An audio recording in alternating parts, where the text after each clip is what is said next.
Salam Bapak Ibu. Salam. Haleluya. Berapa banyak Bapak Ibu yang datang pada pagi hari ini untuk memuji dan menyembah Tuhan? Mari lambaikan tanganmu. Saya undang untuk bangkit berdiri. Dan saya menyapa Bapak Ibu yang mengikuti live streaming GB Jalan Medan 100 Luwu Pakam. Saya ucapkan salam buat kita semua yang ada di rumah-rumah. Haleluya. Saudara siap menerima kuasa Roh Kudus? Amin. Katakan pagi hari ini anggur baru tercurah di tempat ini. Haleluya. Berikan tepuk tangan bagi Tuhan. Yes, haleluya. Roh Kudus tercurah di tempat ini. Roh Kudus tercurah di tempat ini. Urapannya yang ajaib memulihkan umat. Katakan lebih lagi. Roh Kudus tercurah bagi gerejanya, membangkitkan umat miliknya. Katakan pujian jalanmu. Hari inilah harinya Tuhan, saat pembebasan tiba. Haleluya. Belenggu dosa telah dibelahkan. Mari bersorak baginya. Hey!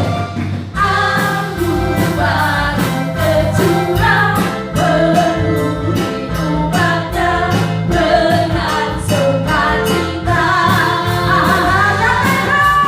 Minyak baru tercurah, urapi umatnya, nyata kuasanya.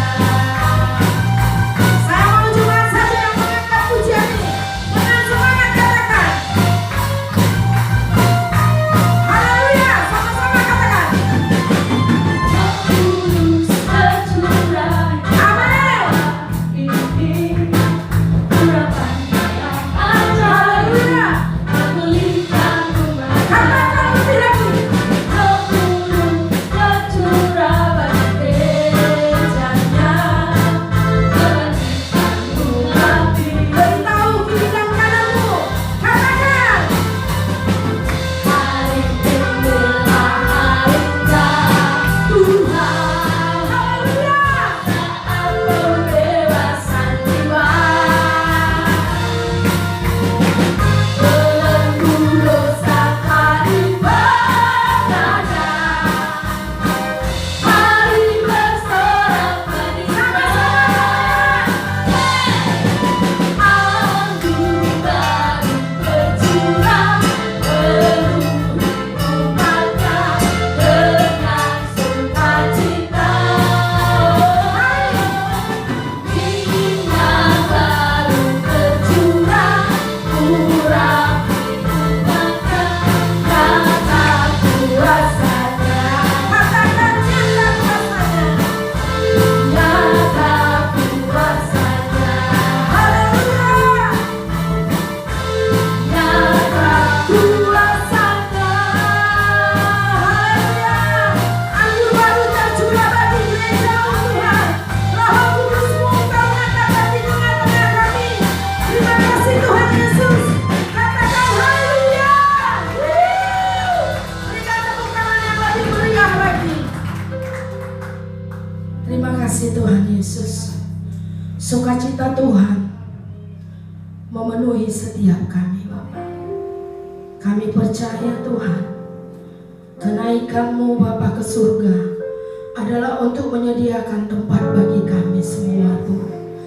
Dan pada pagi hari ini kami datang merayakan ya Bapa hari kenaikan-Mu Tuhan. Engkau naik ke surga dan Engkau berjanji memberikan Roh Kudus sebagai penghibur, sebagai penolong bagi umat-Mu ya Tuhan. Terima kasih Tuhan. Pagi hari ini biarlah kami datang dengan meninggikan nama Tuhan, dengan memuliakan nama Tuhan. Kami bawa persembahan yang terbaik, kami bawa ucapan syukur yang terbaik bagi Tuhan. Terima kasih Tuhan, terima kasih. Kuduskan setiap kami. Layakkan setiap kami Tuhan, karena kami menyembah Allah yang kudus, karena kami meninggikan Engkau Tuhan. Nyatakan kuasa lawatan-Mu, nyatakan kuasa urapan-Mu Tuhan. Kami lepaskan kuasa Roh Kudus-Mu memenuhi setiap kami. Terima kasih Tuhan Yesus, terima kasih. Biarlah ibadah kami ini menjadi ibadah yang berkenan di hadapan-Mu, dan setiap kami boleh mengalami perjumpaan dengan Engkau. Haleluya, haleluya Yesus.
Biar mulut kami penuh dengan pujian, pengagungan bagi-Mu Tuhan.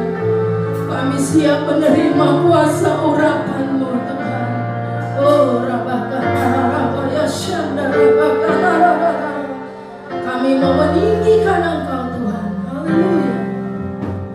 Yesus Tuhan ditinggikan atas segala alam, dimuliakan naik ke surga, berikan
Jesus, Jesus.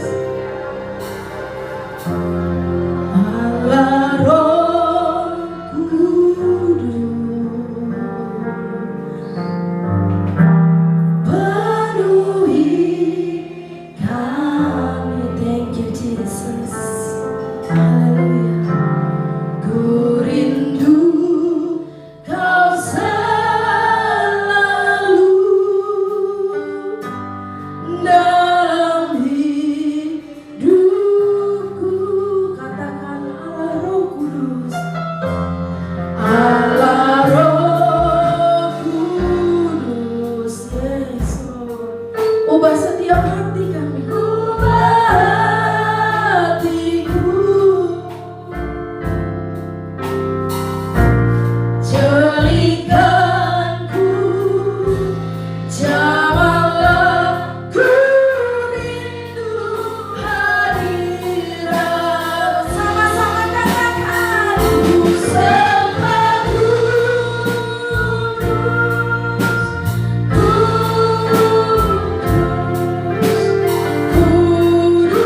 kuduslah Tuhan, dan ku sanjung kemuliaan, mulia bagimu Tuhan.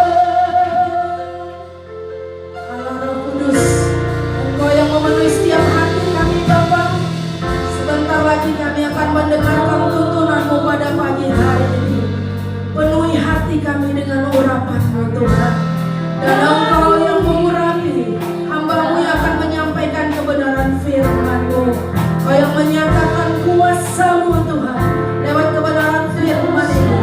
Sehingga firman ini Tuhan tidak akan pernah sia-sia, dan firman menjadi rema dalam setiap kehidupan kami.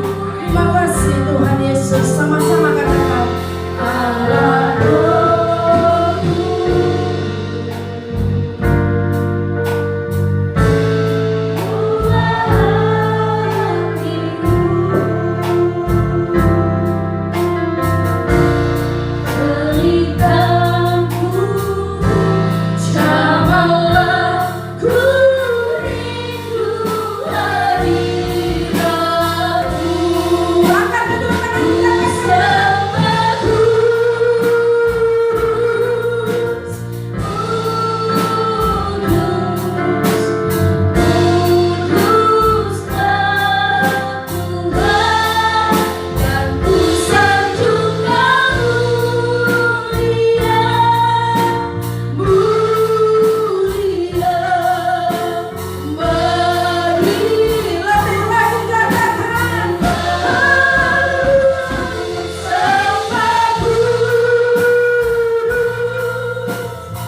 pagi hari ini Bapa, jangan biarkan kami pulang dengan tangan yang hampa ya Tuhan.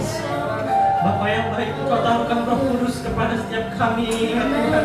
Mari Bapak Ibu, jika Engkau rindukan Roh Kudus, buka kedua tanganmu.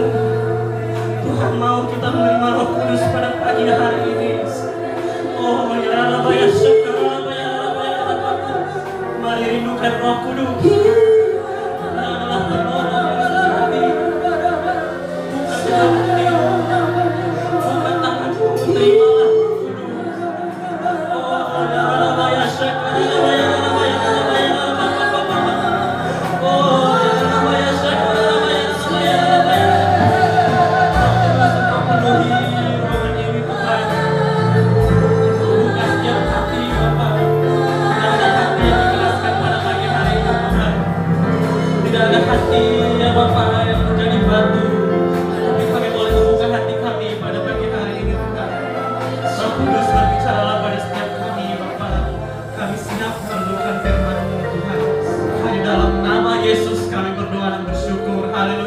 Bersama-sama kita katakan amin.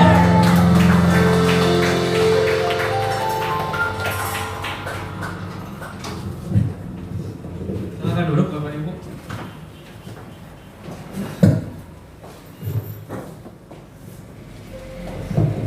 Saya ucapkan shalom bagi kita semua. Shalom. Puji Tuhan, pada pagi hari ini rahmat Allah terjadi atas kerja kita. Amin. Amin. Nah, pada hari ini kita datang ke gereja untuk memperingati hari kenaikan Tuhan Yesus ke surga. Nah, Bapak Ibu Saudara, tidak sesuatu kebetulan juga untuk pagi hari ini kita bersama-sama dengan saudara kita merayakan hari Idul Fitri ya Bapak Ibu. Jadi tidak kebetulan juga pelayan altar memakai batik pada pagi hari ini, yaitu sebagai simbol, yaitu persaudaraan kita satu Indonesia gitu ya. Nah, pada pagi hari ini kita berdoa juga untuk saudara-saudara kita agar mereka dijamah dan diubahkan oleh Tuhan atas apa yang terjadi pada hari ini. Bapak Ibu Saudara, pada hari ini kenaikan Tuhan Yesus ke surga. Nah, saya mendapatkan suatu rema daripada Tuhan bahwa pada hari ini Tuhan Yesus naik ke surga, Bapak Ibu. Dia itu bersama-sama dengan kita 2000 tahun yang lalu di muka bumi ini. Namun dia naik ke surga, dia sebagai tujuan untuk mempersiapkan rumah kita nanti. Nah, yang saya dapatkan adalah ketika Tuhan Yesus naik ke surga, yaitu pasti memikirkan kita. Amin. Ia pasti, ya katakanlah kalau orang tua kita mau pergi ke suatu tempat dengan jangka waktu yang lama, pastinya dia mikirin anaknya. Anakku nanti mau makan apa ya? Jadi Tuhan Yesus pun seperti itu Bapak Ibu. Dia akan datang kembali nantinya. Nah, apa yang ditinggalkan bagi kita? Dia meninggalkan Roh Kudus bagi kita. Nah, Bapak Ibu Saudara, Roh Kudus itu ditinggalkan bagi kita sebagai suatu respon Tuhan atas dia itu mikirin kita gitu loh Bapak Ibu. Karena ditulis dalam Yeremia 29 ayat 11, itu merupakan salah satu daripada bukti bahwa Tuhan memikirkan kita. Tuhan itu buat rancangan untuk kita supaya gimana ya anak-anakku nanti itu bisa menggenapi rencanaku. Yeremia 29 ayat 11 berkata bahwa sebab rancangan Tuhan adalah rancangan damai sejahtera, bukan rancangan kecelakaan. Jadi Bapak Ibu Saudara, Tuhan mencurahkan Roh Kudus sebagai bukti dari responnya, dan Tuhan mau kita itu boleh hidup dalam Roh. Amin. Nah, pada pagi hari ini tidak terlepas juga dari tema besar gereja kita, yaitu integritas dan juga the natural man versus the spiritual man. Nah, pada pagi hari ini saya mengambil tema yaitu di Galatia 5 ayat 16 sampai 26, hidup dipimpin oleh Roh. Boleh next? Boleh dipetik aja biar nampak. Nah, mari kita membaca dalam Galatia 5 ayat 16 dulu bersama-sama Bapak Ibu. Kita baca dengan suara nyaring 1, 2, 3 ya. Maksudku ialah hiduplah oleh Roh, maka kamu tidak akan menuruti keinginan daging. Amin. Nah, Ayat ini berbicara jelas bahwa di dalam kita itu ternyata ada dua dimensi, Bapak Ibu. Jadi dimensi yang pertama adalah dimensi daging, gitu ya. Semenjak kita dilahirkan ke muka bumi itu kita udah jelas berbentuk daging ya. Boleh kita tepuk-tepuk juga tangan kita ini semua daging, gitu ya. Nah, tapi ada juga dimensi yang lain, yaitu dimensi roh, Bapak Ibu. Dimana ketika Tuhan menciptakan kita, Tuhan itu memberikan rohnya kepada kita. Tuhan itu menghembuskan rohnya kepada setiap kita. Oleh karena itu, kita ada pada hari ini ada dua dimensi roh, yaitu dimensi daging dan juga dimensi roh. Dan ayat ini juga memperjelas bahwa hiduplah oleh roh, maka kamu tidak akan menuruti keinginan daging. Berarti sudah jelas ya Bapak Ibu, ada dua dimensi yang ada dalam diri kita. Nah, kita boleh next ke ayat selanjutnya. Karena Galatia 5 ayat 17 itu kita boleh membuka Alkitab kita, karena di layar ada terjemahan bahasa Inggrisnya saja. Kita buka Galatia 5 ayat 17 yang berisi, sebab keinginan daging berlawanan dengan keinginan roh, dan keinginan roh berlawanan dengan keinginan daging. Karena keduanya bertentangan, sehingga kamu setiap kali tidak melakukan apa yang kamu kehendaki. Nah, Bapak Ibu, saya membaca ayat ini 2 kali ya. Saya sebelumnya nggak ngerti gitu. Apalagi statement yang terakhir, ya, sangat cukup membingungkan kalau kita belum menganalisis. Sehingga kamu setiap kali tidak melakukan apa yang kamu kehendaki. Ini maksudnya apa begitu ya? Jadi saya mungkin coba membuka terjemahan bahasa Inggrisnya. Mungkin kita yang mengerti bahasa Inggris sedikit-sedikit boleh belajar. Di Galatia 5 ayat 17 terjemahan New International Version, for the flesh desires what is contrary for the spirit, and the spirit what is contrary to the flesh. They are in conflict with each other, so that you are not do whatever you want. Jadi Bapak Ibu, kita sudah mengetahui bahwa ada dua dimensi dalam diri kita. Nah, di ayat ini Paulus mau bilang, apa sih penyebab kita itu sering gagal melakukan apa yang Tuhan taruhkan dalam diri kita. Nah, di ayat yang ke-17 di 17b, they are in conflict with each other. Roh itu bertentangan dengan keinginan daging. Ayat pasal yang bahasa Inggrisnya itu lebih jelas ya, they are in conflict with each other. Ada konflik ternyata dalam diri kita. Ternyata dalam diri kita itu setiap hari Bapak Ibu, bahkan setiap detik ada konflik. Mau pilih daging atau mau pilih roh. Dan di sini konfliknya itu dicatat dalam bahasa Yunaninya adalah konflik itu dalam bahasa Yunani adalah anatoi, yaitu artinya berlawanan, saling menyerang gitu ya. Jadi terjemahan bahasa Inggrisnya lebih dimengerti. Jadi intinya setiap hari dalam diri kita itu ada konflik gitu ya. Bukan hanya di dunia saja ada perang, tetapi perang hebat juga terjadi dalam diri kita. Ada penyerangan, ada yang saling menyerang gitu ya. Apa yang saling menyerang? Roh dan daging. Namun statement yang paling akhir itu lebih meyakinkan kita tujuan ayat ini, yaitu so that you are not do whatever you want. Jadi kamu nggak bisa melakukan apa yang kamu mau. Jadi kamu nggak bisa melakukan apa yang kamu pengen. Gitu ya. Terjemahan bahasa Yunaninya, kata kamu nggak bisa melakukan itu diterjemahkan dengan kata poiete dalam bahasa Yunaninya. Artinya yang kita harapkan, yang kita pohonkan. Jadi Bapak Ibu, ternyata tujuan dari kenapa sih kita itu seringkali gagal dalam menggenapi pekerjaan Allah. Ternyata itu kita seringkali gagal karena kita itu nggak menang atas daging. Karena setiap hari terjadi perang dalam tubuh kita, gitu. Jadi kita lebih sering itu gagal karena kita lebih dengerin daging kita. Kita lebih dengerin daging. Kita nggak bisa berjuang untuk memenangkan roh dalam diri kita. Terjemahannya lagi adalah poiete, itu artinya kita nggak bisa ngelakuin yang seharusnya bisa kita lakukan. Kita nggak bisa ngelakuin yang seharusnya kita bisa, dan kita nggak bisa lakuin apa yang seharusnya kita selesaikan. Nah, ini sering terjadi khususnya di gereja kita ya Bapak Ibu. Apalagi saya adalah bagian dari pelayanan begitu ya. Saya sering mendengar bahwa, "Bang, kenapa nggak gereja kemarin?" gitu kan. "Iyalah deh, abang kerja," gitu kata. Nah, ini merupakan suatu bentuk di mana kita itu nggak bisa menang atas daging kita. Karena apa? Bapak Ibu, karena untuk Tuhan, untuk dunia aja kita bisa usahakan yang terbaik, amin. Nah, untuk Tuhan harusnya bisa lebih lagi, begitu.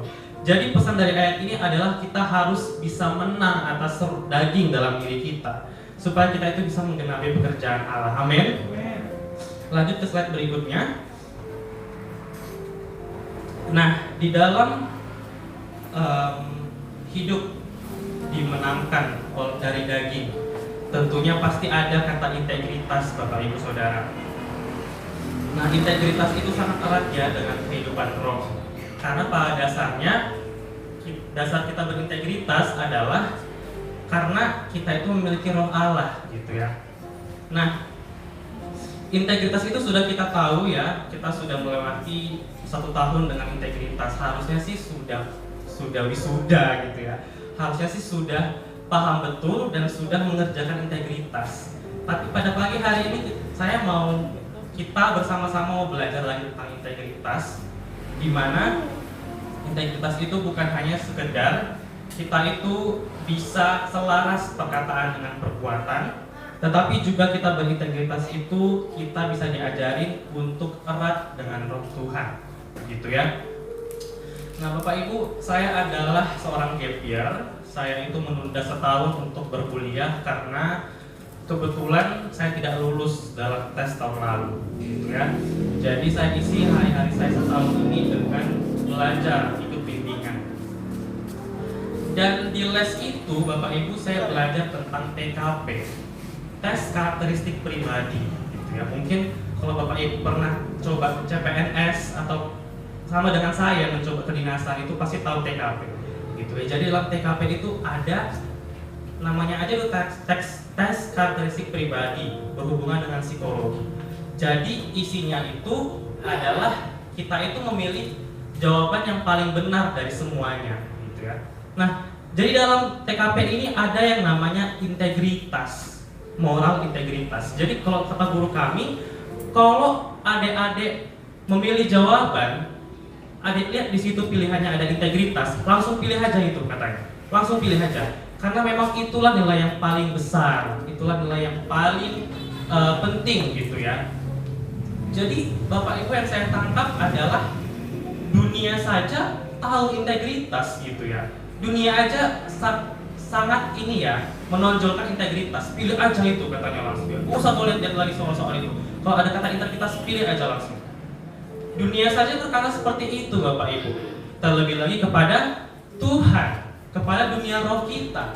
Karena sebenarnya integritas itu adalah produk Tuhan yang dipakai dunia gitu ya. Jadi mari kita hidup dalam integritas begitu. Nah, kita lihat di dalam Ibrani 10 ayat 25. Yang bisa membaca bersama-sama, mari kita baca. Di slide ada, biar kita masing-masing Bapak Ibu juga. 1, 2, 3, iya.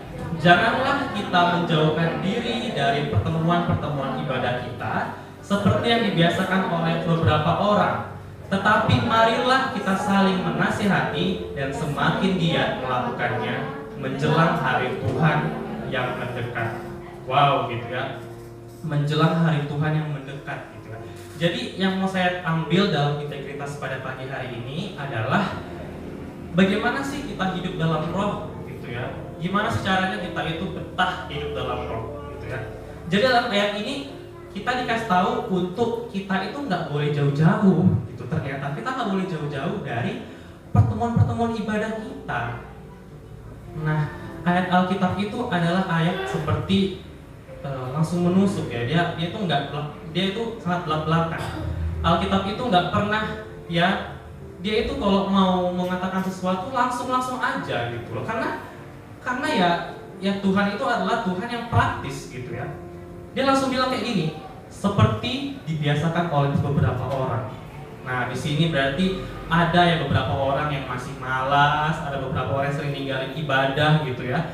Tetapi marilah kita saling menasihati dan semakin giat melakukannya menjelang hari Tuhan yang mendekat. Jadi Bapak Ibu, menjelang hari Tuhan yang mendekat, apalagi sekarang adalah Pentakosta, pencurahan Roh Kudus. Jadi Tuhan mau kita itu, cara kita supaya kita itu betah dalam roh, supaya kita itu selalu menang dalam roh adalah kita itu harus dekat-dekat aja sama ibadah-ibadah. Kita itu jangan jauh-jauh dari ibadah, begitu ya. Kita itu harus ya intim persekutuan dengan Tuhan, begitu ya. Dalam artian bukan hanya ke gereja saja ya Bapak Ibu, kita harus membangun mesbah di rumah bersama dengan keluarga kita. Ada juga waktu kita sendiri, kita berdoa menutup kamar kita mempohonkan apa yang menjadi kerinduan kita. Ada juga waktu di mana kita bersama-sama dengan keluarga. Ada juga waktu di mana-mana kita bersama dengan rekan-rekan pelayanan kita, Bapak Ibu. Jadi kalau kita terbiasa melakukan itu, kita itu punya roh di mana kita itu udah terbiasa menang atas daging. Karena sehari-hari kita udah kita isi dengan firman Tuhan. Setiap hari baca Alkitab, dari mulai Matius, Mazmur, Lukas, semuanya dibahas-bahas. Jadi Roh Kudus itu ada sama kita sehingga kita itu diingatkan dari hari ke hari, sehingga jauhlah kita dari keinginan daging. Amin. Kita lanjut ke slide berikutnya, yaitu Bapak Ibu Saudara, untuk meresponi daripada hari Tuhan yang mendekat, maka saya sebagai pemuda di tempat ini, ya, bisa dibilang sebagai salah satu yang termuda di sini, ya, kami itu membuat suatu pergerakan, ya, karena sejatinya Injil itu akan di situ-situ aja kalau nggak ada pergerakan, gitu ya. Jadi apa yang kami lakukan untuk meresponi hari Tuhan yang mendekat, gitu Bapak Ibu? Jadi kami bersama dengan anak muda yang lainnya itu rindu, terbeban untuk dunia ini, untuk bangsa ini. Jadi apa yang kami lakukan Bapak Ibu? Jadi kami itu membuat suatu gerakan doa di mana kami itu pulang pemuda nggak hanya langsung pulang, nggak hanya menjadikan ibadah pemuda sebagai rutinitas, tetapi kami membuat gerakan doa, yaitu kami berkumpul, kami buat kursi keliling, dan kami bagi-bagikan doa, dan kami berdoa bersama-sama Bapak Ibu. Nah, apa yang kami doakan? Yang kami doakan tuh bukan masa depan kami. Yang kami doakan juga bukannya Tuhan kami kurang, aku lagi kurang uang kuliahku gitu ya. Bukan, kami doakan nggak kayak gitu. Kami juga nggak doain ya supaya Tuhan berkatilah kami agar kami itu hidup berkecukupan Tuhan. Tidak Bapak Ibu. Tapi meresponi hari Tuhan yang mendekat, kami itu berdoa ya sesuai dengan rencana Allah. Jadi Bapak Ibu Saudara, mari pada hari-hari yang mendekat ini kita itu rajin berdoa. Tapi mungkin ada sedikit yang kita ubah begitu ya. Kita itu berdoa bukan hanya untuk diri kita sendiri, tetapi kita itu berdoa untuk menggenapi rencana Allah dalam hidup kita. Jadi yang kami doakan setiap hari Sabtu malam bersama dengan Bang Budi, sering diiringi dengan musik, kami mendoakan bangsa negara, kami mendoakan Tuhan curahkanlah Roh Kudus-Mu Tuhan bagi kami. Kami siap menerimanya Tuhan.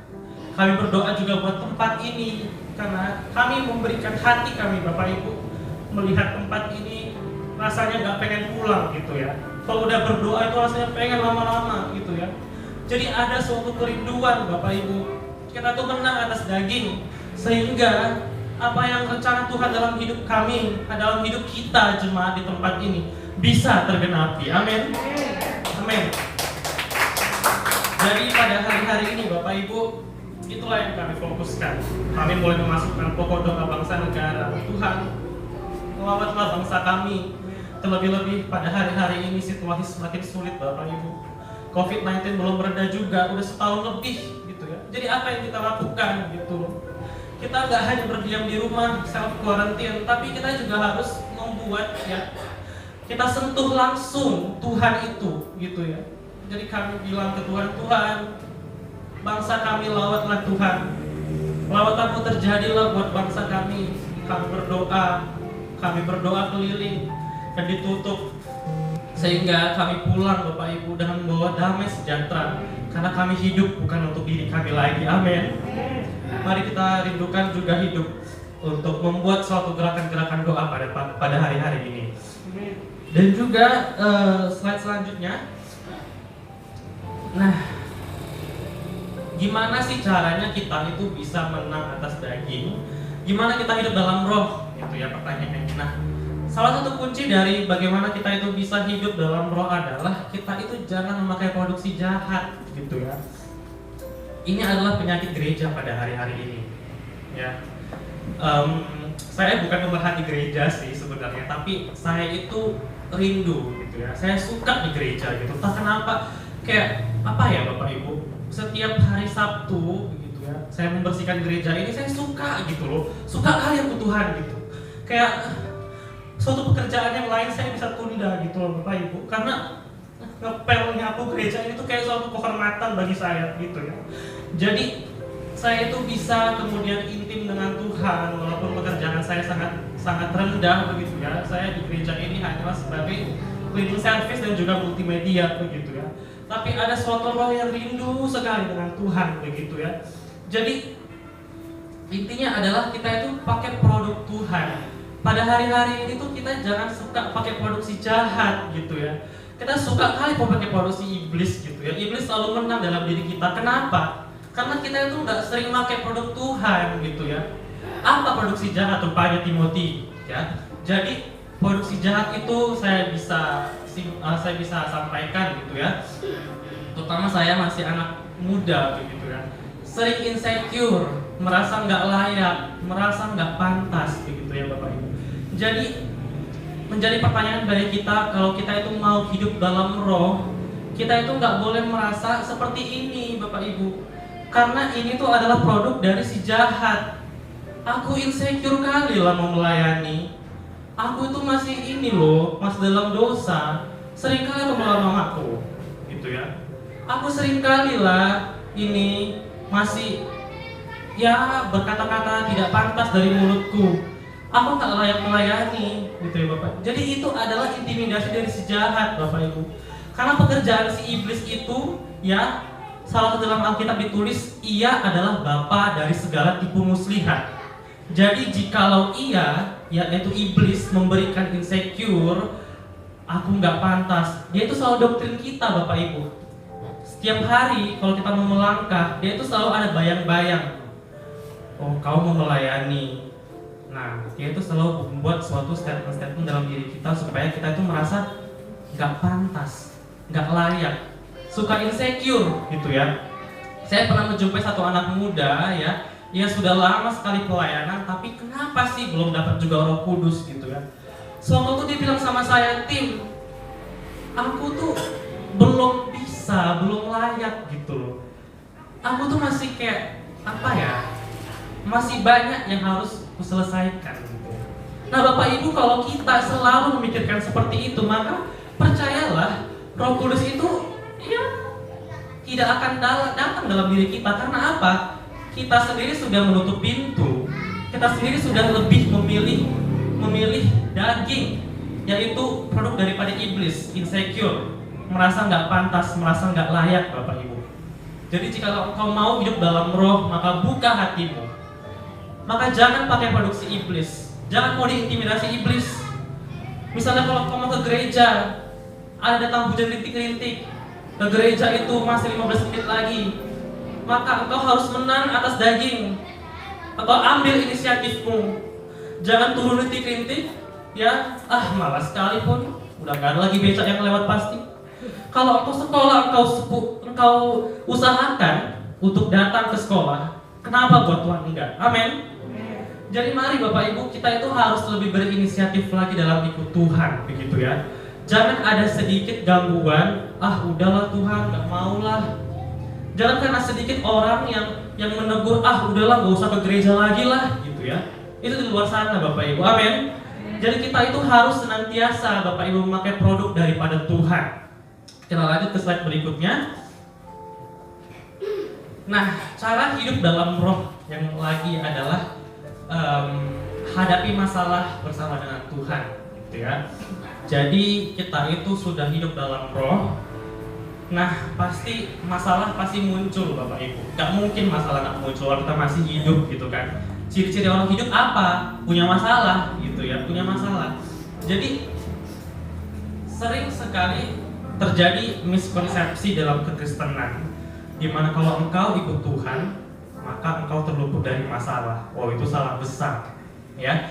Karena sejatinya esensi daripada kekristenan adalah kita itu menanggung segala sesuatu dalam Kristus. Jadi Bapak Ibu Saudara, tips di mana kita itu bisa hidup dalam roh adalah hadapi masalah bersama Tuhan, jangan belok ke yang lain, gitu ya. Jadi kalau ada masalah, mari semakin ada masalah semakin dekat sama Tuhan, gitu loh. Jangan semakin ada masalah semakin muncul sifat daging, sifat duniawi.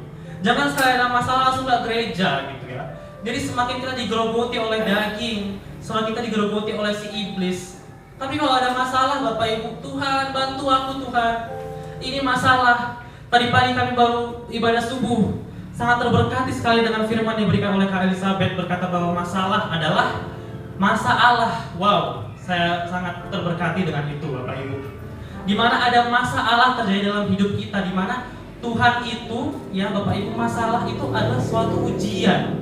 Ujian di mana Tuhan itu mau melihat, ini adalah masalah, mau melihat kita. Si anak ini itu hidup mengandalkan apa atau enggak gitu loh. Jadi pilihannya cuma dua. Kalau kita lulus dalam masalah, kita naik level. Tapi kita gagal dalam masalah, kita di situ-situ aja. Di situ-situ aja. Maka seringkali saya menjumpai orang percaya, orang Kristen itu yang yang protes gitu ya, menggerutu dalam hatinya. Ih, kenapa kok aku hidup kayak gini-gini aja gitu loh. Kenapa kok aku hidup gak ada perubahan-perubahan? Padahal setiap hari ke gerejanya aku, pelayaninya aku tiap hari. Nah, yang terjadi adalah ketika kita itu gak tahan sama masalah gitu loh. Padahal sejatinya masalah itu adalah masalah untuk kita itu supaya naik level, naik tingkat kita gitu loh. Jadi dalam masalah, mari kita menghadapi bersama dengan Tuhan dan jangan berbelok ke yang lain. Kita fokus saja sama Tuhan. Dan tips yang kedua adalah takut sama masa depan. Kita katakan no, jangan takut sama masa depan. Jangan pernah ragu sama Tuhan. Rancangan Tuhan yang terbaik. Seringkali intimidasi itu datang seperti yang poin pertama yang sudah saya katakan tadi, di mana kita itu sering gak mau melayani lagi, kita sering gak mau ke gereja lagi karena apa? Kita melihat hidup kita itu gitu-gitu aja gitu loh. Tapi di sini dibilang takut sama masa depan, jangan pernah ragu sama Tuhan. Saya sangat terberkati sekali dengan firman Tuhan ibadah sesi 1 oleh Bapak Parodiansia Ian, di mana ia berkata, semakin melayani, aku tuh kok gak dapat apa-apa gitu loh. Tapi saya sangat terberkati dengan statement Bapak itu di mana, wah puji Tuhan, semakin melayani, saya semakin terbuka, yaitu diri saya sendiri, sehingga apa yang saya mau Tuhan cukupkan, begitu ya. Dia kemudian bersaksi, dia mendapat kehidupan yang layak. Dia bersaksi kemudian dia mendapat seorang pendamping hidup yang sangat membantu dan menolong dia. Saya sangat terberkati dengan firman ini Bapak Ibu, di mana saya juga pernah gagal tahun lalu gitu ya. Saya berpikir bahwa Tuhan, ini karena rencanamu buatku gitu loh. Jadi setahun itu saya nganggur, saya pikirkan kayak Tuhan kok ini kali gitu loh. Padahal selama ini aku udah melayani gitu. Tapi Tuhan bilang di sini adalah udah tunggu aja saatnya gitu loh. Tunggu aja. Ini kalau lagi di masalah gitu loh. Jadi kita tuh gak tutup untuk gak pernah ragu sama Tuhan. Tuhan itu rancangan Tuhan yang terbaik gitu loh. Kita udah gak usah mikir yang lain-lain lagi gitu loh. Kita hidup dalam roh, maka kita itu hidup dan tidak pernah meragukan Tuhan. Karena sesungguhnya rancangan Tuhan adalah yang terbaik. Amin. Nah, kita lanjut lagi ke slide berikutnya, yaitu bagaimana cara kita itu hidup dalam roh gitu ya Bapak Ibu. Jadi poin yang terakhir ini ya, hidup bersaksi. Nah, hari ini kita itu memperingati hari kenaikan Tuhan Yesus ke surga. Nah, apa yang Tuhan bilang ke kita sewaktu dia mau naik ke surga? Dia bilang, pergilah, jadikanlah semua bangsa muridku, dan baptislah mereka, dan ajarlah mereka. Engkau akan menjadi saksiku, katanya, di Yerusalem, Yudea, Samaria, bahkan sampai ke ujung bumi. Dan ketahuilah, aku akan menyertai kamu senantiasa, katanya. Jadi Bapak Ibu hidup bersaksi. bersaksi itu adalah salah satu respon kita akan kenaikan Tuhan Yesus. Jadi kita itu sebagai Kristus yang ada dalam dunia ini, kita itu menggantikan posisi Tuhan dalam bersaksi, menceritakan Injil Tuhan, mengabarkan firman Tuhan, Bapak Ibu. Jadi dalam bersaksi saya bagi dua, yaitu media dan non media atau real life. Nah, media ini bisa ya kita lihat, mungkin kita sering nonton YouTube kesaksian, di mana ada seseorang datang maju ke depan mimbar, kemudian dia bersaksi tentang ceritanya diselamatkan Tuhan, ceritanya kemudian percaya kepada Tuhan. Kita juga sering menjumpai dalam YouTube, dalam Facebook ada kesaksian seseorang yang luput dari ini, luput dari itu. Puji Tuhan, Bapak Ibu. Tapi saya mau menekankan dari sini adalah non media atau real life. Ini adalah kesaksian mungkin yang lebih, saya bisa katakan menurut saya pandangan pribadi, ini tuh lebih dari kesaksian media. Karena yang dilihat di sini adalah real life kita, hidup kita yang sebenarnya, Bapak Ibu. Jadi kalau kata dunia, telinga boleh tutup, tapi mata itu saya lupa pepatah ini, tapi intinya Bapak Ibu, kita itu nggak mendengar, tapi kita itu dipaksa untuk tahu, kita dipaksa untuk melihat. Jadi real life ini kuncinya adalah kita itu harus hidup sebagai Kristus kecil yang ada di muka bumi ini. Gitu loh, kita itu harus menjadi sama sepertinya. Ya, 2 Korintus 3 ayat 3 dalam ibadah tadi pagi juga ada ini, yaitu karena telah ternyata bahwa kamu adalah surat Kristus yang ditulis oleh pelayanan kami, ditulis bukan dengan tinta, tetapi dengan roh dari Allah yang hidup, bukan pada loh pada batu, melainkan pada loh daging, yaitu dalam hati manusia. Jadi Bapak Ibu Saudara, kita hidup ikut Tuhan, ya kita hidup. Kita itu menjadi suratan Kristus yang terbuka. Jadi kita itu apa-apa, kita itu seperti ya hidup Tuhan, aku mau menjadi seperti Tuhan dalam tingkah laku, perbuatan, dan lagunya juga. Jadi kita tuh senantiasa hidup, pola hidup kita itu seperti Tuhan. Kedisiplinan kita ada, cek, disiplin cek gitu ya kata orang TikTok. Terus ada juga pembacaan firman cek katanya kan. Jadi ada juga kita itu ditiru dari kita itu bisa kemudian mengajak orang untuk lebih bersungguh-sungguh ikut Tuhan gitu ya. Jadi itulah adalah semua respon dari kita itu hidup kesaksian real life yang menjadikan kita adalah suratan Kristus yang terbuka. Dan statement yang akhir lebih luar biasa lagi adalah kita itu sebagai suratan Kristus yang terbuka, kesaksian kita itu bukan tertulis. Kesaksian kita itu bukan hanya diam di suatu media, tetapi kesaksian itu boleh ada dalam setiap hati. Ditulis dalam ayat ini adalah melainkan pada loh daging. Nah, Bapak Ibu nangkap satu hal yang dalam ayat ini. Jadi loh daging, ternyata kita sebagai suratan Kristus, kita meniru Tuhan Yesus, kita itu perlakuan kita, tingkah laku kita membekas. Membekas itu di mana? Di daging, gitu ya Bapak Ibu. Jadi perbuatan roh ini mempengaruhi perbuatan daging yang ada dalam hati manusia. Jadi ini merupakan suatu kesaksian yang hidup, kesaksian yang lebih efektif daripada kita itu berbicara di depan orang banyak. Di mana perlakuan kita, baik dilihat maupun tidak kelihatan, boleh membekas dalam hati manusia. Amin. Itulah arti sebenarnya dari integritas, Bapak Ibu. Kita melakukan sesuatu, dilihat atau tidak dilihat, itu kita bisa berdampak bagi orang lain. Nah, bicara tentang bersaksi, Bapak Ibu, saya nggak lengkap kalau saya nggak bersaksi ya. Jadi pada bulan April pada tahun 2018 kami mengalami yang namanya kecelakaan. Boleh next, Rek? Oke, next lagi. Next lagi. Oke. Jadi sebenarnya simple aja ya kesaksiannya. Dimana kita sebagai manusia roh dihadapkan dengan banyak sekali hal terjadi di dunia ini. Kita itu hidup dalam roh, tetap hidup dalam roh. Nah, jadi pada waktu itu hari Senin pagi jam 5, papa saya ngantar saya ke Medan karena saya sekolah di Medan. Jadi di jalan tol itu kami menabrak sebuah truk yang udah kecelakaan di luar. Jadi truk ini posisinya itu sudah horizontal di jalan, tengah jalan. Nah, ada satu celah yang ditinggalkan oleh truk ini supaya mobil bisa lewat, yaitu celah sebelah kiri. Jadi celah sebelah kiri itu ada, sehingga kami itu mengambil jalur kanan, tapi sudah tidak ada waktu lagi untuk mengelak. Jadi kami mengelak sangat drastis ke kiri, sehingga apa yang terjadi? Bagian kanan mobil kami pun hancur rata, Bapak Ibu Saudara.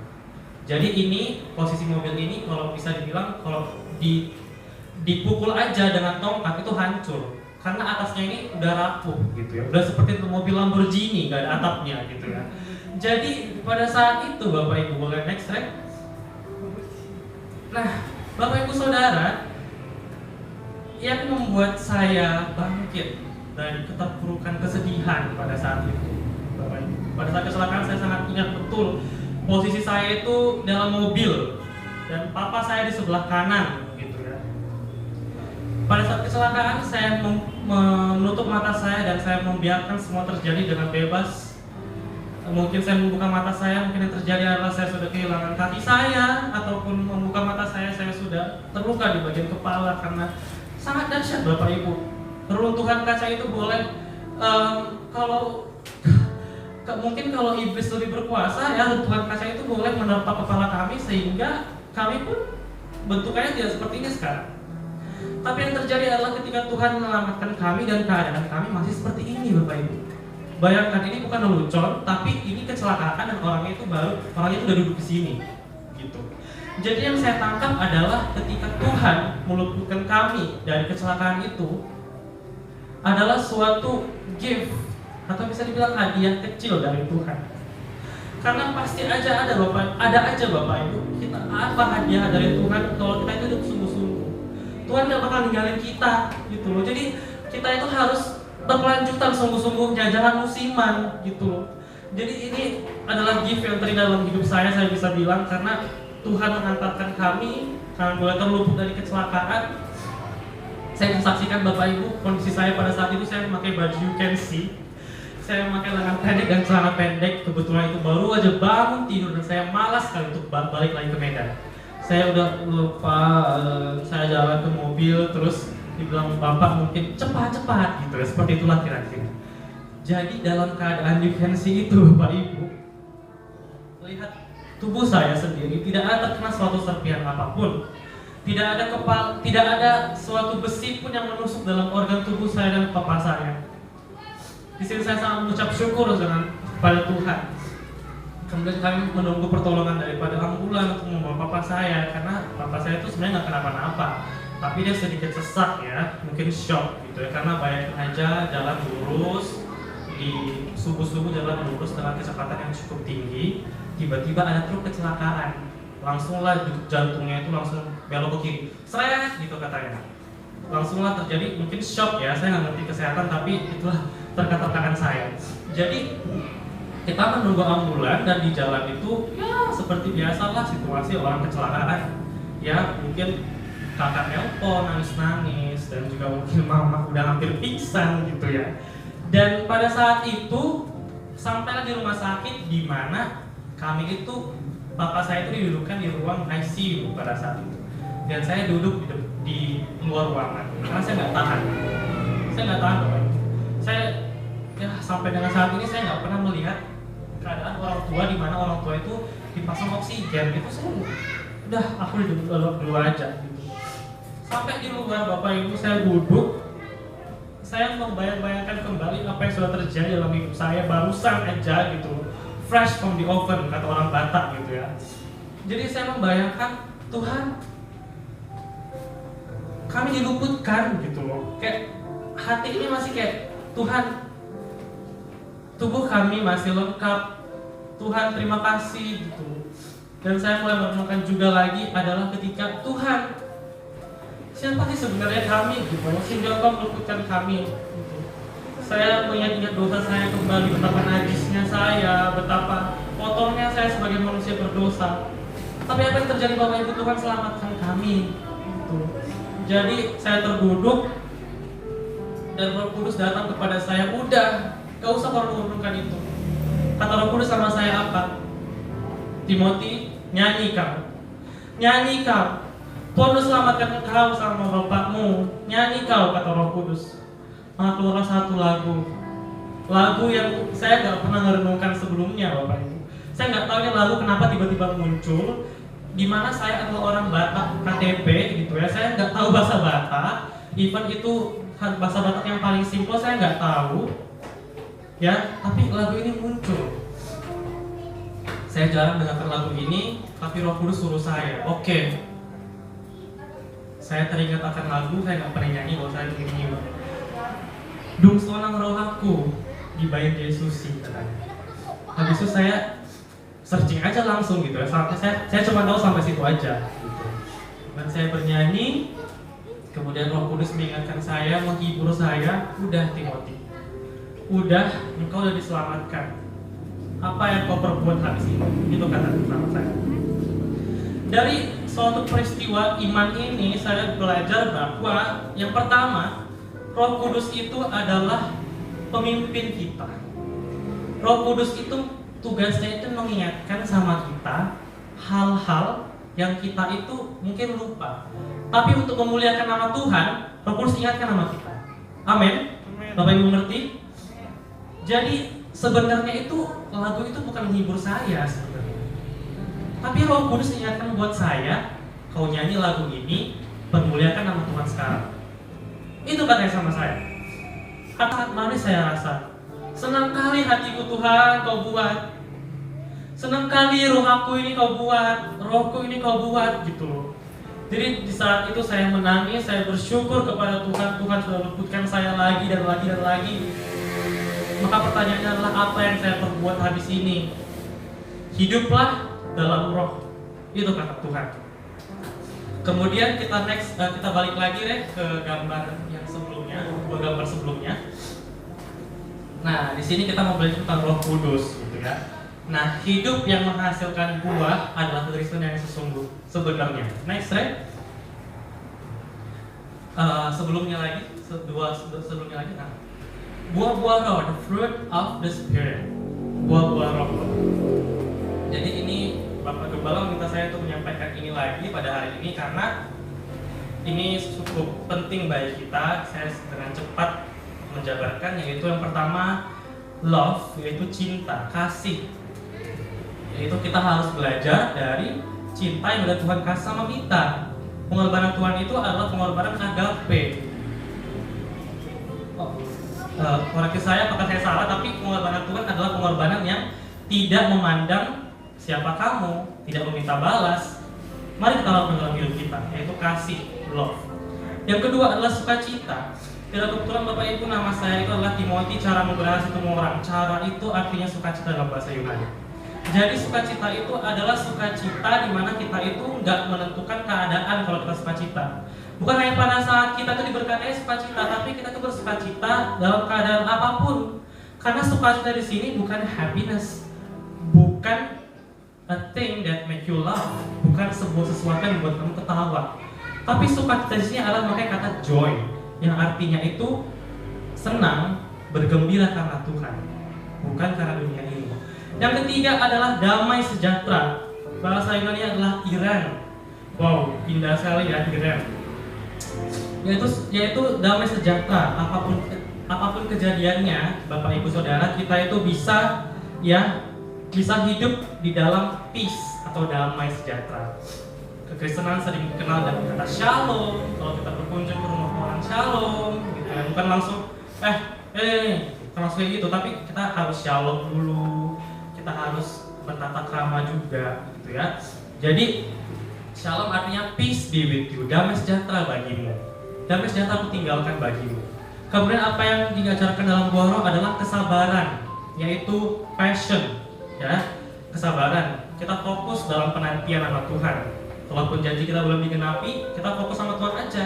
Jangan lari ke yang lain, seperti tadi poinnya sudah saya jabarkan. Kemudian ada yang namanya kemurahan dan kebaikan. Seringkali orang nggak bisa membedakan apa sih bedanya kemurahan sama kebaikan. bukan itu sama-sama aja ya gitu ya. Jadi dalam Alkitab, Bapak Ibu, kemurahan itu dalam bahasa Yunani adalah Chrestotes.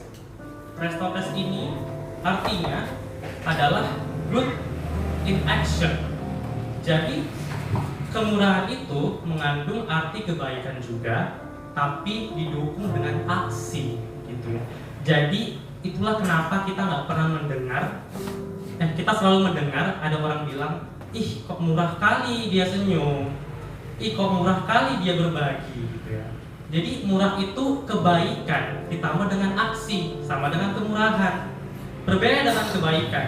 Kalau kebaikan itu diambil dari kata agathosune. Jadi kebaikan itu cukup baik, gak beserta dengan suatu action gitu ya. Jadi agathos itu artinya adalah perkataan baik, perkataan yang memberkati gitu ya. Jadi kebaikan itu cukup dengan suatu objek, tidak disertai dengan perilaku gitu ya. Jadi selanjutnya adalah kesetiaan. Situasi apapun tidak mengguncang kesetiaan kita untuk kita sama-sama dengan Tuhan. Dan yang terakhir kelemah lembutan. Kelemah lembutan juga kita sering misunderstanding tentang kelemah lembutan ya. Lemah lembut itu sebenarnya dalam bahasa Inggrisnya adalah gentleness. Kita mungkin berpikir sehari-hari lemah lembut seperti perilaku yang ya penuh dengan kelembutan gitu ya. Penuh dengan ya seperti seseorang yang kemudian lembut gitu ya. Tapi sebenarnya arti gentleness ini, kelemah lembutan ini adalah iya di atas iya dan tidak di atas tidak. Jadi terkesan mengajarkan kita untuk kita itu jadi orang yang pasti-pasti aja gitu loh. Kalau ikut Tuhan, ikut Tuhan sungguh-sungguh. Jadi orang pasti-pasti aja gitu. Jadi gentleness itu adalah kita itu tidak terombang-ambing. Jadi kita gentle jadi orang. Gak peduli lagi perempuan, gentle, harus gentle. Iya di atas iya dan tidak di atas tidak. Dan yang terakhir adalah penguasaan diri, yaitu self control. Saya pribadi jujur sekali, saya sering kurang dalam penguasaan diri ya, terlebih kepada orang tua saya mungkin ya. Saya hidup ya mungkin dengan jarak usia yang sangat jauh membuat saya mungkin hidup sehari-hari saya tuh dengan orang tua kasarnya, maaf pak, maaf mak. Jadi kita itu kadang nggak sabar gitu loh. Mungkin kadang mereka nggak mendengarkan. Apa dibilang. Saya mungkin lebih iya loh mak, iya gitu. Jadi self control itu mungkin kita bisa tingkatkan lebih lagi dalam hidup kita untuk kita itu hidup dalam roh. Jadi hidup kita itu menghasilkan buah-buah roh. Amin. Oke, kita tutup khotbah sharing firman kita pada hari ini, yaitu tentang hiduplah oleh roh. Bapak Ibu Saudara, pesan Tuhan di hari kenaikan ini adalah di mana kita itu diminta untuk jadi saksi. Kita itu diminta untuk jadi insan-insan yang boleh membantu Tuhan untuk menggenapi rencana Tuhan. Karena Tuhan sudah bilang dalam Alkitab bahwa hari Tuhan semakin dekat. Hari Tuhan gak lama-lama lagi gitu. Puji Tuhan, tadi pagi saya orangnya kalau membuat bahan firman Tuhan saya nggak pernah kasih sama siapa-siapa gitu. Bahkan saya usaha tahu supaya firman ini tuh terjaga gitu. Saya nggak tahu kenapa saya punya prinsip kayak gitu. Jadi saya nggak suka mengumbar-umbar ya. Saya lebih suka untuk diam aja, dan pada saat gereja saya menyembah. Saya nggak fokus lagi sama firman Tuhan. Karena apa Bapak Ibu? Kalau Tuhan mau saya berbicara, maka Tuhan pasti pimpin saya. Amin. Jadi saya nggak fokus dengan firman Tuhan lagi, karena kita itu udah menyembah, kita itu udah mendapatkan bahasa roh. Jadi biar Tuhan yang memimpin kita di mimbar ini. Jadi bukan kehendak kita yang ada di mimbar ini, tapi kehendak Tuhan. Jadi Bapak Ibu Saudara, pada pagi hari tadi tidak suatu kebetulan dengan fakta bahwa saya nggak pernah mengumbar-umbar. Tidak suatu kebetulan bahwa firman, nats dan apa yang disampaikan tadi pagi itu sama dengan hari ini, dengan saat ini Bapak Ibu. Di mana tadi pagi itu kita mendapatkan sesuatu yang boleh kita terima dengan sangat luar biasa. Saya mendapatkan masalah di situ, saya mendapatkan apapun goncangannya, kita tetap fokus sama Tuhan, kita tetap hajar gaskan terus ikut Tuhan gitu. Jadi saya sangat bersyukur, dan itu adalah bentuk daripada kesatuan roh Bapak Ibu. Karena beda orang hidup dalam daging dengan beda orang hidup dalam roh. Kalau hidup dalam roh itu tanpa direncanakan sebelumnya bisa sama. Dia satu garis, satu roh gitu ya. Jadi puji Tuhan di tempat ini kita bisa lebih lagi hidup dalam roh. Kuncinya itu cuma dua Bapak Ibu. Yang pertama adalah engkau bisa membuka dirimu untuk menerima Roh Kudus. Saya menerima Roh Kudus juga baru-baru aja ya, 3 tahun yang lalu. Dimana waktu itu di Sumter Resort diminta maju ke depan, yang rindu Roh Kudus maju ke depan. Jadi saya ulangi lagi, kita itu jadi orang yang gentle aja. Mau kalau dibilangnya maju ya maju gitu loh. Gak usah kayak aku insecure kali, aku baru berdosa, jangan kayak gitu. Kalau kayak gitu mau nunggu-nunggu sampai kapan lagi sampai Tuhan datang gitu ya kan. Jadi saya maju ke depan, saya membuka hati saya membuka tangan saya sebagai bentuk daripada saya membuka hati saya. Tuhan, masuklah Tuhan dalam diri saya. Saya cuma minta satu, yaitu saya nggak formal kali sama Tuhan ya. Tuhan itu adalah Bapa saya. Tuhan, masuklah Tuhan, aku rindu Tuhan. Maka saya boleh menerima Roh Kudus. Dan yang kedua adalah kita itu minta sama Tuhan, Bapak Ibu. Caranya mudah ya, saya ingatkan saya lagi, ini mungkin menjadi sesuatu yang bosan dalam telinga Bapak Ibu, tapi minta aja gitu loh. Tuhan kita itu adalah Tuhan yang praktis. Jalankan untuk kepentingan kita di dunia ini Tuhan kasih. Nah, Roh Kudus adalah produk Tuhan untuk perintah Tuhan di dunia itu tergenapi gitu. Jadi tinggal minta aja, Tuhan aku mau Roh Kudus, Tuhan aku rindu, pasti Tuhan kasih. Jadi pada pagi hari ini mari kita senantiasa hidup dalam Roh. Kita ingat perintah tugas dari Roh Kudus adalah penolong, penghibur, penuntun, pembimbing langkah kita. Roh Kudus is our best friend, saudara. Roh Kudus adalah teman terbaik kita. Hiduplah oleh Roh, maka kita akan menang atas semua keinginan daging. Terima kasih atas kesempatannya, Bapak Ibu. Terima kasih. Saya serahkan kepada Bapak Gembala.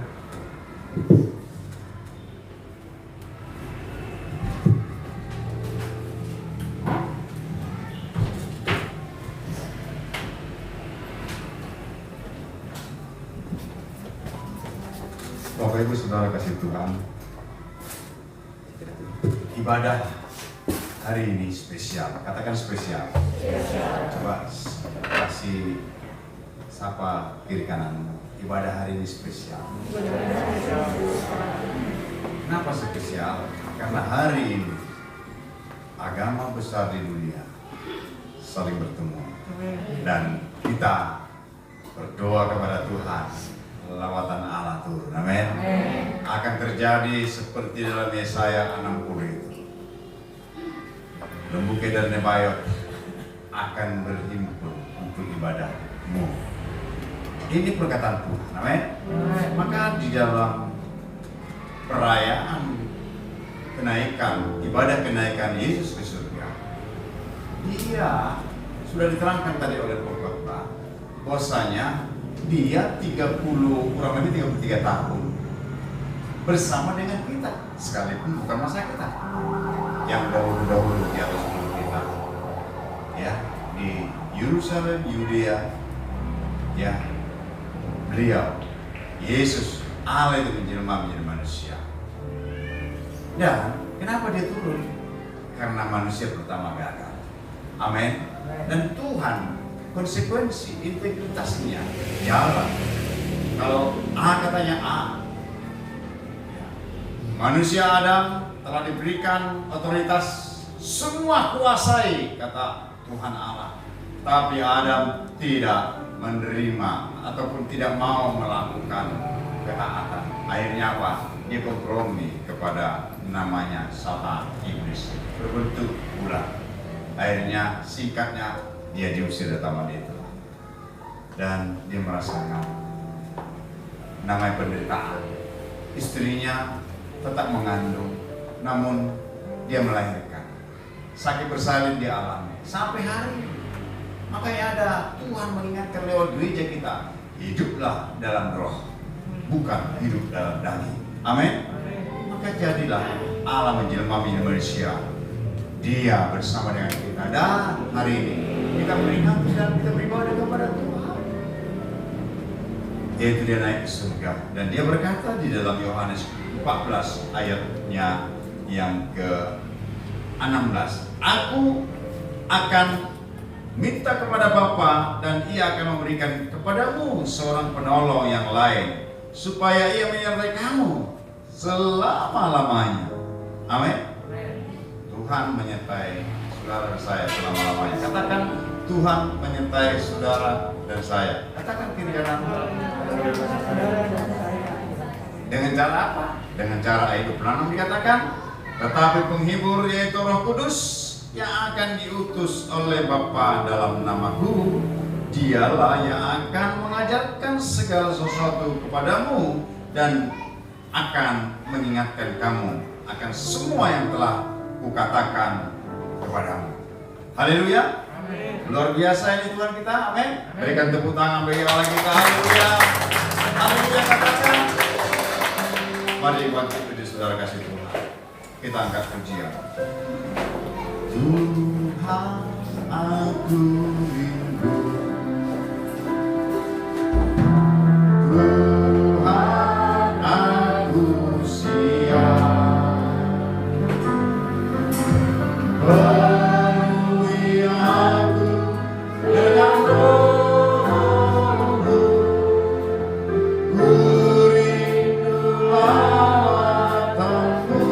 Katakan dengan kepada Tuhan kita. Tuhan, aku rindu. Tuhan, aku siap. Penuhi aku dengan Roh-Mu. Ku rindu lawatan-Mu. Ku rindukan Kau hadir di sini saat ini, Tuhan. Ku rindukan Roh-Mu mengurapi saat ini, Yesus. Musik saja saudara kasih Tuhan.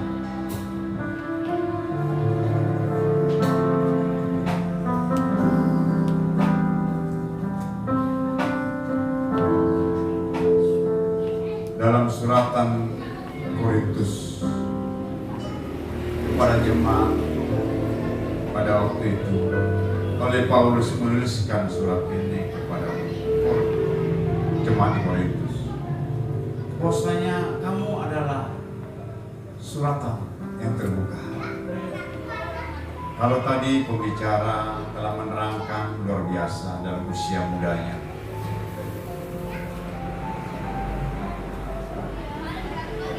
dan tadi pagi kita telah mendengar seri firman Tuhan,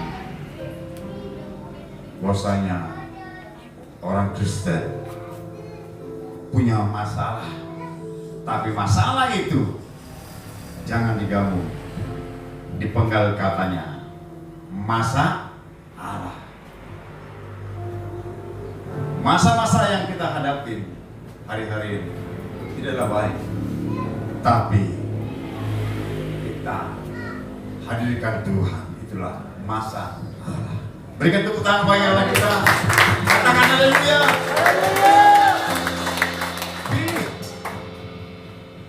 Mau jadi buah bibir yang positif atau buah bibir yang negatif? Gampang kan? Gampang tidak? Sesuai dengan tema kita, hidup dalam roh dan hidup dalam daging. Kalau kita mau jadi buah bibir yang baik atau menjadi rohani, lakukanlah perintah Tuhan. Jangan berhenti untuk berbuat baik. Seperti Kapolres Sumatera Utara katakan, jangan berhenti berbuat baik, teruslah berbuat baik. Itu karena ada dasarnya, saudara kasih. Sehingga kita akan buah bibir yang baik bagi lingkungan kita, bagi keluarga kita, bagi teman sekerja kita, bagi orang banyak. Bahkan kita bisa jadi inspirasi orang banyak. Amin. Harus kita bisa bedakan. Sebaliknya, kalau kita menjadi tidak baik, kita akan menjadi buah bibir yang tidak baik. Jangan contoh si anu itu, jangan iru si anu itu, jangan dekat si anu itu. Tuhan tidak memaksa kita untuk hidup dalam rohani, tapi Tuhan memberikan gambaran, penegasan, kelemah lembutan seperti yang dikatakan pengkhotbah tadi. Haleluya. Kita tundukkan kepala. Bapa, terima kasih untuk firman. Terima kasih Roh Kudus yang mengajari gereja ini, jemaat di tempat ini. Karena kami tahu tidak ada ruang bagi si jahat di tempat ini, di GBI Jalan Bina 100 Makam, yang ditanamkan oleh Tuhan lewat pemimpin rohani kami, supaya kami berjaga-jaga. Roh memang penurut, tapi daging lemah. Kami serahkan kepadamu ya Tuhan, jemaatmu, generasi gerejamu di tempat ini. Terima kasih Bapak. Berkenalan Engkau memberkati rekan-rekan kami, saudara kami yang melaksanakan perayaan hari besar mereka di bangsa ini, di dunia ini. Tidak kebetulan Tuhan bersamaan dengan hari kenaikan Yesus Kristus, Isa Al-Masih itu. Dan kami tidak ditinggalkan Allah yatim piatu. Dia mengirimkan rohnya. Inilah kerinduan kami Tuhan, gerejamu hari-hari ini. Rohmu dicurahkan hari-hari ini. Ayo, mari nantikan Roh Kudus. Saya berikan waktu 1 menit. Ayo buka hatimu, buka hatimu, jangan tahan. Roh yang baru Tuhan curahkan atas kita di tempat ini. Engkau pulang tidak dengan tangan hampa, diberkati karunia Roh Kudus. Roh yang baru, terima.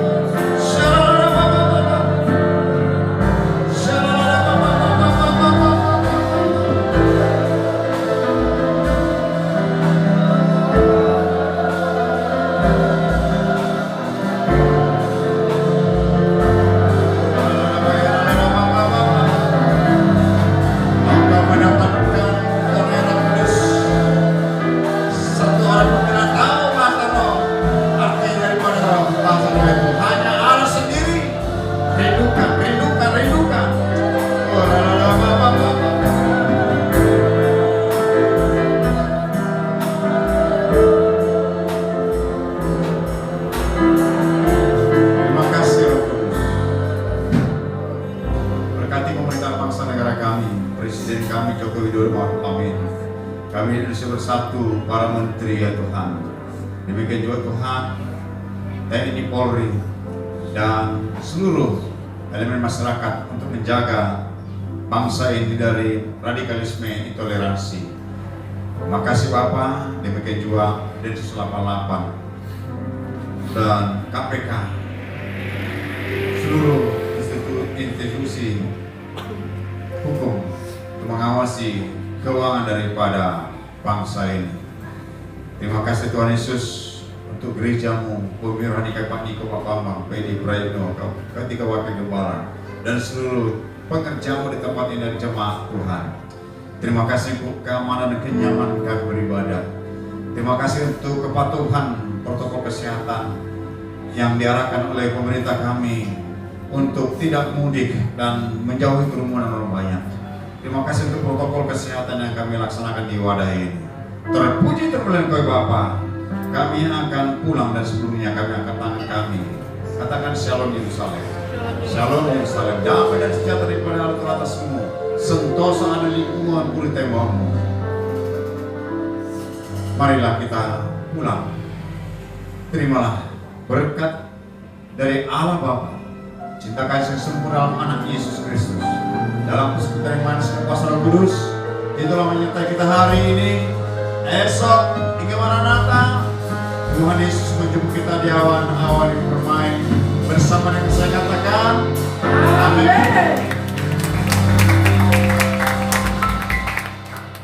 Terima kasih untuk kehadiran semua para jemaat Tuhan. seluruh pengerja dan pelayan penata layanan tempat ini mengucapkan selamat ibadah kenaikan Tuhan Yesus. Tuhan Yesus berkati. Shalom. Salam, Tuhan Yesus memberkati. Bagi Bapak Ibu, kami persilakan memberikan persembahan yang ada di depan. Dan jangan lupa hari Minggu ibadah kita sesi 1 dan sesi 2. Tuhan Yesus memberkati.